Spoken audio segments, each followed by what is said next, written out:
Released last night a video of the encounter as well. So this is really dominating, and we've seen the Labour Party chair Annalise Dodds really dig in, saying that there are not only issues of breaking lockdown, but also the problem of appointing someone who appears to be very close to him personally as an advisor on a £15,000 a year role. I think.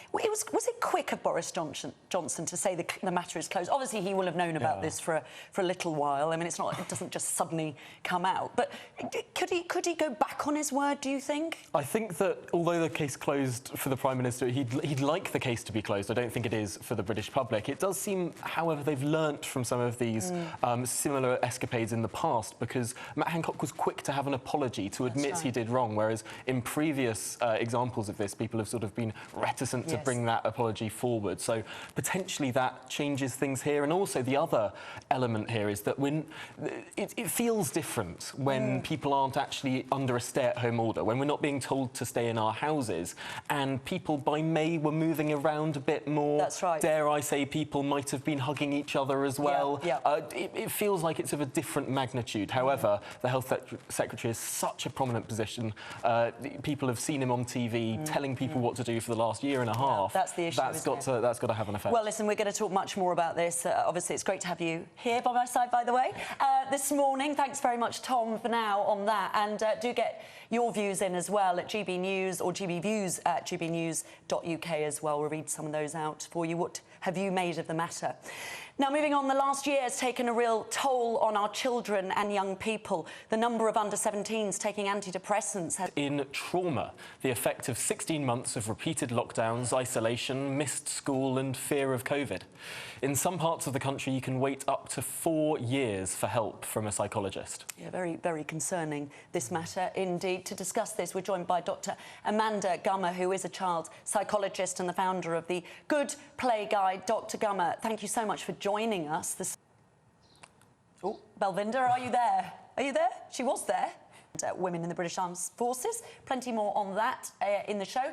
And coming up, we'll have a look at the day's top stories. No prizes for guessing who's dominating the headlines, I'm afraid. First, though, let's get the weather. On as Health Secretary after admitting he broke social distancing rules with his aide.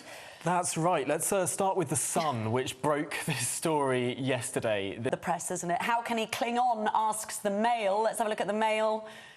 And, yeah, it really is dominating the papers this morning. I think we've got the Mail here. Yeah. Oh, no, that's the Sun.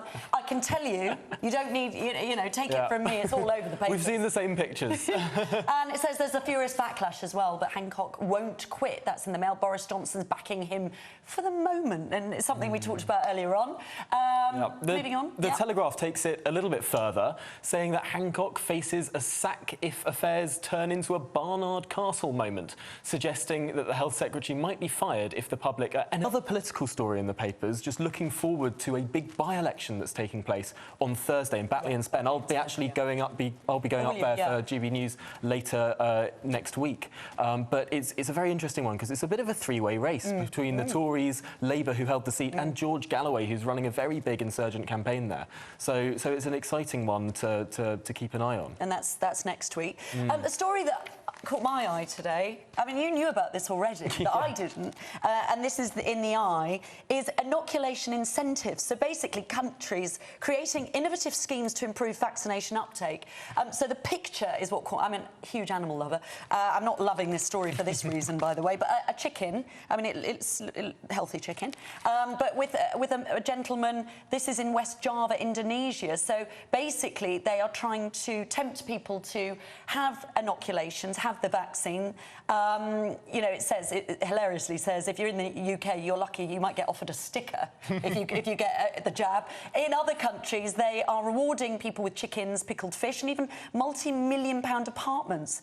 You knew about that, didn't you? What was that story? Well, there was Ohio, the state in America, put forward a lottery whereby I think it was 4 or 5 winners would get $1 million, which is amazing and probably actually a bit cheaper than some of the advertising campaigns. I know the UK government has spent money advertising on TikTok. I'm not sure how effective that is compared to an actual lottery. No, exactly. And well, it's very bizarre. I mean, they've got a map in here as well of all the countries, Canada, and, you know, what are they doing? Oh, yeah. Was it Washington Washington State was the fun one. Washington State has legalised recreational cannabis in 2012. Is now offering joints for jabs. So that's their line. Yeah. So yeah, no, quite a funny story. Yeah, you can all sorts of things, coffee and other various bits. It's a shame that the UK really has such a high vaccine take-up. If we had a lower one, the government would be giving us all sorts of freebies to get the I wonder what they would use as an incentive. I don't know. What's traditionally British? I don't know. A cup of tea? A pint, I'd imagine, or something like that. Amazing. What else have you seen? Anything? Yes, other absolutely. Than Hancock? Other than Hancock, it's quite hard to find stories that aren't about Matt Hancock today. But the Times has something very interesting about a police raid on Extinction Rebellion's warehouses in London today, because they're planning some action. And I think the police got a tip-off about Extinction Rebellion trying to shut down newspaper printing presses again. So they went and confiscated a bunch of their material so they can't perform that activity as effectively. I think it's amazing that the police know where all these warehouses are and allow these warehouses in the first place. I mean, this is a group hell-bent on breaking the law. I think they should all be rounded up, really. Yeah, no, well, they should be, really. And quickly, just into the Times, a story. We've actually been talking about it. You won't know this necessarily. I don't know where it is. There it is. We've been talking about it on breakfast, Nana, Darren and I, about the walrus, Wally the walrus, of course, because, yeah, basically, we know about... You don't know about this, do you? I saw it briefly, because it's in the Times, isn't it? Well, yeah, I mean, he's popping up everywhere, which is very unusual, apparently, because he should be in other waters. But now it's really they're really worried about him. I love that. There's a picture, and they say Wally the walrus has been on a tour of Western Europe since March. But basically, there are concerns now, the risk of harm from British public passing vessels and various other things. So they are now on it and looking after Wally to make sure that he's gained celebrity status, it says. Because, they're far south. They should be in colder water.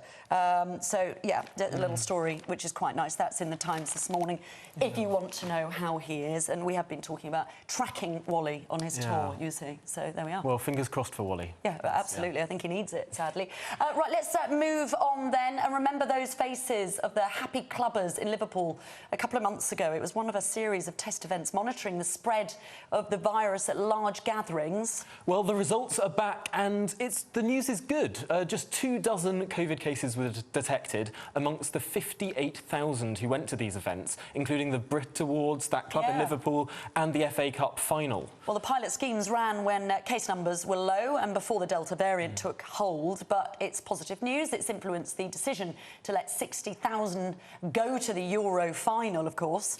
But while the figures hope to give hope to the entertainment industry and the sports and the music industries, government guidance going forward is still far from clear. And I can tell you that only 10,000 people are allowed at the Premiership final in rugby. There was a little today, caveat to that story, though, which is although there weren't any big outbreaks, people weren't made to take PCR tests after the events. Right. So there may have been some more cases that weren't picked up. So 24 might be a slight underestimate, but there were no big outbreaks, which is a really, really good positive thing. No, it is really good, and that is in the press today as well. But it does seem that we are reading these stories, though, and there's one rule for one, isn't there? I mean, well, if you're a UEFA official, that's right. Yeah, no, I think that the public's really not quite happy with that. The government was certainly on the ropes earlier this week, trying to make all these convoluted things. Oh, they're going to stay within their bubbles. They're in a bubble. Use private transport, not public transport. And it's like, how are you going to police that? I think it's going to be... I don't know. But the thing about all of these, and I think the reason why the government is probably going to get away with it, is in about 3 weeks' time, none of it will matter. Yeah. We'll have our terminus day. We'll all be free. Finally, I think this will be the time where we can all just sort of relax. Yeah. How much are you looking forward to that? So much. Really? So much. Well, I mean, I was looking forward to the Freedom Day, the last one. I actually bought nightclub tickets. Did you? For that one, yeah, and I had them refunded. It was the most disappointing very young experience. as well. You need to get out there, don't you? But no, I'll be certainly much more enjoying the 21st of July. It's in the calendar. Do you think it was right, what Boris did? I think basically yes, because... Everything was looking so good, right? Like, all of the data was so much better than all of the models that the scientists had until we let in that Indian Delta variant. And so just because it's so much more transmissible, because one dose of the vaccine is less effective against it, it's about getting those double doses rather than the very successful first dose strategy. We need to get more double doses in before we can open up. I understand why the government does it. And do you know what? I would much rather delay the opening date than open and then have to go backwards. That's the most annoying thing. And do you think, just quickly, I mean, do you think that you know, obviously Boris has pretty much said, well, he hasn't definitely said it because he can't, that we won't go back in at any point, autumn, whatever. I mean, he's very much against another lockdown, isn't he? Yeah, and I think it's every time that we've gone into a lockdown or restrictions, it's very much been because he's been forced into it by everyone else. I think that now that we have such a successful vaccination programme, now that we have other means to tackle this disease other than the crude and really harmful measure of locking down, I think that really we won't face anything like the last year and a half again. Yeah, that's good news. Yeah. Right, coming up, we have a look at the stories affecting your finances this Saturday morning. Even more, the more that wretched photo. How can it be that these photos were out of this? Is how is he set up and who done it? Yeah, I'm sure we'll talk about that a little bit later, but just on this issue of sort of things running, we know that The Sun first published that one photo, then the next day they published a video. How much more of this do you think there's going to come? They'll go on and on and on. Yes, yeah. And basically, I think it's about time he started thinking about his kids and started thinking about his wife, who didn't seem to get a mention. Before we move on to look at some other stories, Are there other stories? Not really, no. I want to quickly ask you, though, I mean, obviously Boris Johnson has said it's closed, he's accepted his apology. We know this is going to run and run. I mean, it was only Thursday when it all came out, and we've got the whole weekend, haven't we, for other stories, pictures, videos. But is partly Boris feeling, you know, I need, whether you like him or not, Hancock, whether you think he's, like Dominic Cummings thinks, allegedly useless or whatever, do you think Boris is thinking, I just need things to stay the same for now? I need Hancock here because we are still in the midst of a pandemic. Do you think there is that kind of feeling of, let's just stay where we're at the moment, I don't like what he's done, or not? I mean, can you see him really getting rid of him next week, for example? I think he has to. And, of course, Boris not having a moral compass doesn't... And I think that's quite damaging for the government.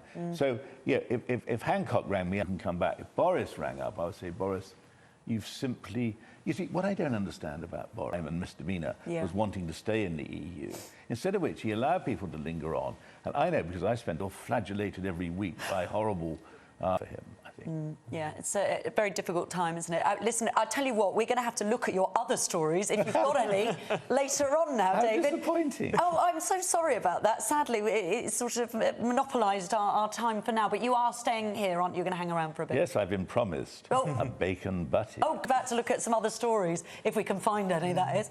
Right, now, sometimes a story is as unbelievable, we know that, as it is incredible, and they don't come much better than this. Yes, Speedo Mick is a Liverpudlian and charity hero who has been walking 2,000 miles across the whole of Great Britain and Ireland for his charity, the Speedo Mick Foundation. Yeah, as well as that, he's walked from Liverpool to Wembley, swum across the Channel, raised over £750,000, and if that's not amazing enough, he's done it all in his Speedos, of course. That's why he's called Speedo Mick.